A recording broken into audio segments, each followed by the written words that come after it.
Hello students. In previous video we started the chapter 3 geography, chapter 3 mineral and power resources. In previous video we read about the types of mineral, extraction of mineral and use of mineral and conservation of minerals. Today we have to start the power resources. Power resources शक्ति संसाधन जो कि हमें ऊर्जा देते हैं, energy देते हैं, वो सारे resources. Power and energy plays vital role in our lives. We also need power for industry, agriculture, transport, communication and defense. Power resources may be broadly characterized as a conventional and non-conventional resources. Power जो और energy resources जो हैं वो हमारी life में बहुत important role play करते हैं. हमें हर चीज़ के लिए पावर चाहिए, चाहे वो इंडस्ट्री में हो, चाहे एग्रीकल्चर में हो, ट्रांसपोर्ट में हो, कम्युनिकेशन में हो, डिफेंस में हो, सभी फील्ड में पावर का बहुत इंपॉर्टेंट रोल है. पावर रिसोर्सेज जो हैं इनको टू टाइप्स में बांटा गया, कन्वेक्शनल और non conventional resources. Convectional means परंपरागत जो शुरुआत से करते आ रहे हैं, जिसका यूज़ काफ़ी लंबे समय से करते आ रहे हैं. And non conventional resources are the those type of resources which use recently, जिसको हम यूज़ करने लगे हैं अभी कुछ सालों से, कुछ समय से हम उसको यूज़ करने लगे हैं. First we have to start the conventional source of energy. Conventional sources of energy are those which have been a common use for a long time. Firewood and fossil fuel are two main conventional energy sources. Conventional sources जो है energy के वो common use है लंबे समय से. इसका example हम देख सकते हैं फायरवुड और फॉसिल फ्यूल. फायरवुड जो कि जंगलों की सूखी लकड़ी इकट्ठा करके जो यूज़ किया जाता है वो है हमारा फायरवुड. तो it is widely used. Firewood, it is widely used for cooking and heating. In our country, more than 50% of energy used by villagers come from the firewood. जो कि जंगलों से हम लकड़ी इकट्ठी करते हैं और उसको कुकिंग में और हीटिंग में काम में लेते हैं, वो है हमारा फायरवुड. और 50% जो पॉपुलेशन है विलेजर्स वो इसको यूज़ करते हैं. Second is fossil fuel. Remains of plants and animals which were buried under the earth for millions of year got converted by heat and pressure into fossil fuel. Fossil fuels such as the coal, petroleum, natural gas are the main source of energy, conventional source of energy. तो ये जो है fossil fuels हैं जो लंबे समय से अर्थ के लेयर में दबे हुए होते हैं, प्लांट्स के या एनिमल्स के जो रिमेन्स लंबे समय से अर्थ के लेयर्स में दबे होते हैं, वो हीट और प्रेशर की वजह से फॉसिल फ्यूल में कन्वर्ट हो जाते हैं. इसका एग्जाम्पल हम देख सकते हैं कोल, पेट्रोलियम और natural gas. Conventional energy, the reserve of these mineral are limited. The rate at which the growing world population is consuming them is far greater than the rate of their formation.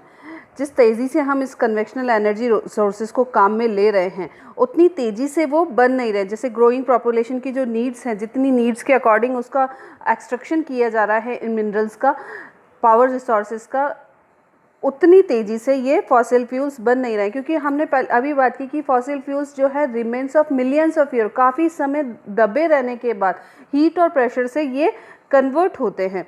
तो जो population जिस तेज़ी से इसको consume कर रही है उतनी तेज़ी से ये बन नहीं रहे हैं. So these are likely to be the exhausted सून.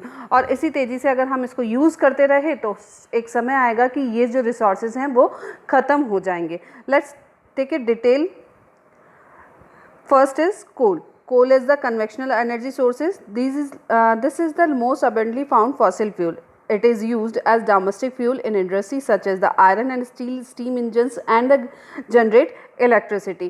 कोल का जो यूज़ है इंडस्ट्री में किया जाता है, आयरन एंड स्टील इंडस्ट्रीज़ में किया जाता है, स्टीम इंजन के रूप में किया जाता है. भाप के जो इंजन बनाए जाते हैं इनसे भाप बनाई जाती है और उसके बाद इसको इंजन चलाने के लिए काम में लिया जाता है. इलेक्ट्रिसिटी जनरेट की जाती है और इससे जो इलेक्ट्रिसिटी जनरेट की जाती है कॉल्ड थर्मल पावर. उसको क्या कहा जाता है? थर्मल पावर एनर्जी कहा जाता है. The coal which we are using today as form millions of year ago when giant ferns and swamps got buried under the layer of earth. Coal is therefore referred to as a buried sunshine। और इसीलिए ये काफ़ी सालों तक हमारे जो अर्थ की layers है उसमें दबा हुआ है और इसके कारण इसको बरीड सनशाइन भी कहते हैं। बरीड मतलब बरीड सनशाइन इसलिए कहा जाता है क्योंकि काफ़ी सालों तक हमारे अर्थ के नीचे दबा हुआ है और ये एक सनशाइन देता है, ऊर्जा प्रदान करता है, इसलिए इसको क्या कहा जाता है, बरीड सनशाइन कहा जाता है। Leading coal producer of the world are China, USA, Germany, Russia, South America, Africa and France. The coal producing area of India are the Raniganj, Jharia, Dhanbad and Bokaro in Jharkhand. Next is petroleum. Petroleum, the petrol that keeps your car running as well as the oil that keeps your cycle from the squeaking both begin as a thick black liquid called the petroleum, जिसको crude oil कहा जाता है, जो कि हमारे अर्थ में से निकलता है और it is found between the layer of rocks and is drilled from oil fields located in offshore and the coastal area। ये जो है वो मिलता है, जो पेट्रोलियम है या क्रूड ऑयल है वो या तो कोस्टल एरियाज़ में मिलता है, कोस्टल एरियाज़ मतलब समुद्र तट के पास का एरिया, या फिर ऑफशोर मतलब कि समुद्र तल के, समुद्र में अंदर की तट से काफ़ी दूर या फिर समुद्र में ये मिलता है। और रॉक्स के अंदर, लेयर ऑफ रॉक्स के यहाँ पर इसको ड्रिल्ड किया जाता है। किसके थ्रू ड्रिल किया जाता है, हमने पढ़ा था पीछे की type of extraction of mineral, तो इस पेट्रोलियम और इसको निकालने के लिए ड्रिलिंग यूज़ की जाती है। This is then the send to the refinery which process that crude oil and produce a variety of products like diesel, petrol, kerosene, wax, plastic and lubricants. उसके बाद जो ये क्रूड ऑयल निकाला जाता है उसको रिफाइनरी में भेजा जाता है और वहाँ पर इससे डिफरेंट प्रोडक्ट निकलते हैं, उसको रिफ़ाइन किया जाता है और जैसे जैसे रिफ़ाइन किया जाता है अलग अलग स्टेज पे अलग अलग प्रोडक्ट्स निकलते हैं, जैसे कि diesel, petrol, kerosene, wax, plastic, lubricants. Petroleum and its derivatives are called black gold as they are very valuable. और ये जो है पेट्रोलियम जो है ब्लैक गोल्ड कहलाता है। क्यों कहलाता है? Because they are valuable. इससे जो निकलने वाले उत्पाद हैं, जैसे कि हमारे ये पेट्रोल हुआ, केरोसिन हुआ, डीजल हुआ, वैक्स हुआ, ये सारे जो है काफ़ी वैल्यूबल प्रोडक्ट्स हैं, इसलिए इनको ब्लैक गोल्ड कहा जाता है। The chief petroleum producing countries are Iran, Iraq, Saudi Arabia and Qatar. The other major producer are USA, Russia, Venezuela, Algeria. The leading producer in India are Digboi in Assam, Bombay High in Mumbai and the deltas of Krishna and Godavari rivers. Next product is natural gas. Natural gas जो है वो भी petroleum की drilling के साथ में ही extract होती है। Natural gas is found with the petroleum deposit and is released when the crude oil is brought to the surface. It can be used as a domestic and industrial fuel. इसको domestic use में, घरेलू कामों में भी natural gas को use किया जाता है। दूसरा इंडस्ट्रियल फ्यूल के रूप में भी काम में लिया जाता है। Russia, Norway, UK, Netherland are the major producer of natural gas. ये नेचुरल गैस के मेजर प्रोड्यूसर हैं।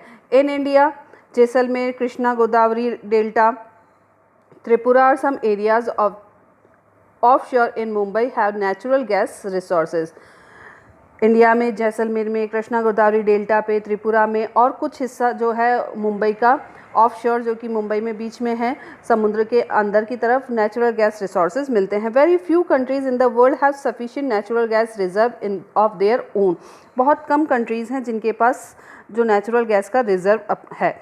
इन sharp increase of the in our consumption, जिस तेज़ी से हम हमारा कंजप्शन कर रहे हैं fossil fuels has led to their depletion at the alarming rate.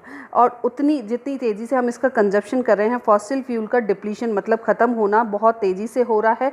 और ये अगर इसी तेज़ी से हम इसको काम में रहते रहे तो एक समय आएगा कि ये पूरी तरीके से एग्जॉस्ट हो जाएंगे, ख़त्म हो जाएंगे। The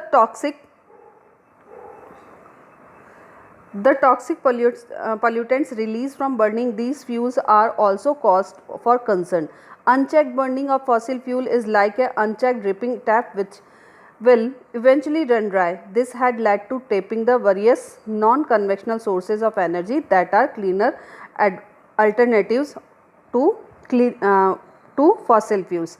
जो इससे निकलने वाले जो टॉक्सिक पॉल्यूटेंट्स हैं, जो खतरनाक पॉल्यूटेंट्स हैं, जो प्रदूषण करने वाले, जो एनवायरनमेंट को पॉल्यूटेट करते हैं, वो तत्व की वजह से भी हमको कुछ अदर सोर्सेज के बारे में सोचना होगा जो कि कम पॉल्यूटेड हो और इसका अल्टरनेट हो। तो फॉसिल फ्यूल से की जगह हमको कोई और दूसरे सोर्सेस यूज़ करने चाहिए। दो कारण हैं, क्योंकि एक तो इसका कंजप्शन जिस तेज़ी से हो रहा है उतनी तेज़ी से ये बन नहीं रहे हैं, तो इनको बनाए रखने के लिए, इनको बनने देने के लिए समय देना होगा। इसके लिए भी हमें दूसरे पावर रिसोर्सेज की तरफ देखना होगा। और दूसरा, इनसे जो पोल्यूटेंट्स निकलते हैं वो काफ़ी हार्मफुल होते हैं हेल्थ के लिए। इसके लिए भी हमें कोई दूसरा सोर्स देखना है जो कि है non conventional energy sources. Non conventional energy sources जो हैं वो गैर परंपरागत हैं, which we'll study in the next video. Okay, so read it and do the exercise. Okay, thank you.